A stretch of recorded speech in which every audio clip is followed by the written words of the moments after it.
కాలం ఎప్పుడూ నిచ్చెన కాదు. ఎక్కినవాడు అలా ఎక్కుతూనే ఉండడు, మళ్ళీ కింద పడతాడు. పడినవాడు మళ్ళీ పైకెక్కుతాడు. ఓ రాజుగారు సభలో పండితుడిని అడిగాట, దేవుడు ఏం చేస్తూ ఉంటాడండి అన్నట్ట. ఆ ప్రశ్న వేసే ముందు అడిగితే పాపం ఆ పండితుడు అన్నాడు, నన్ను అడుగుతున్నావు కదా దేవుడు ఏం చేస్తాడు, నేను సమాధానం చెబుతానంటే నేను గురువు, నువ్వు శిష్యుడు కదా, నువ్వు సింహాసనం మీద కూర్చుంటే అలాగా, నేను నేల మీద కూర్చుంటే అలాగా అన్నాడు. అయితే మీరే కూర్చోండి అన్నాడు. ఆయన సింహాసనం మీద కూర్చోబెట్టాడు.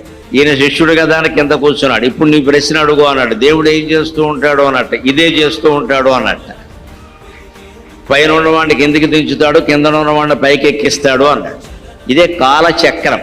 అందుకే ఎప్పుడు మనం ఎంత ఐశ్వర్యం ఉన్నా గర్వం పనికిరాదు. ఒక్క క్షణంలో మొత్తం ఐశ్వర్యం అంతా అగ్గిపాలైపోవచ్చు. ఎంత పెద్ద పదవిలో ఉన్నా, పీఠంలో ఉన్నా ఇది శాశ్వతం అనుకోకూడదు. ఒక్క క్షణం తేడా వచ్చింది అంటే మొత్తం పదవులన్నీ కూలిపోతాయి. రోజు 25 మంది కాఫీ టిఫిన్ల కోసం ఇచ్చే ఇంటికి పలకరింపు కూడా ఎవడూ రాడు, అనుమానం లేదు, పదవి లేకపోతే.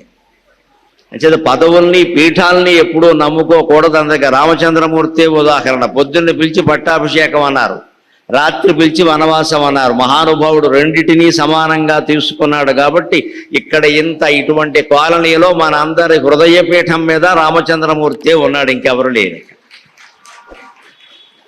ఎవరు త్యాగం చేస్తారో వారు జన హృదయాల్లో ఉంటారు, కానీ ఎవరు అధికారంలో ఉంటారో వారు జన హృదయాల్లో ఉంటారనుకోవడం పొరపాటు. అది మన భారతీయ సంస్కృతి చెప్పడం కోసమే కాలం చక్రం అబ్బాయి. పై ఆకు కిందికి వస్తుంది, కింది ఆకు పైకెడుతుంది, చక్రం కదా. కాలం ఎప్పుడూ నిచ్చెన కాదు. అభివృద్ధి అభివృద్ధి అభివృద్ధి అనుకోవద్దు అంటోంది.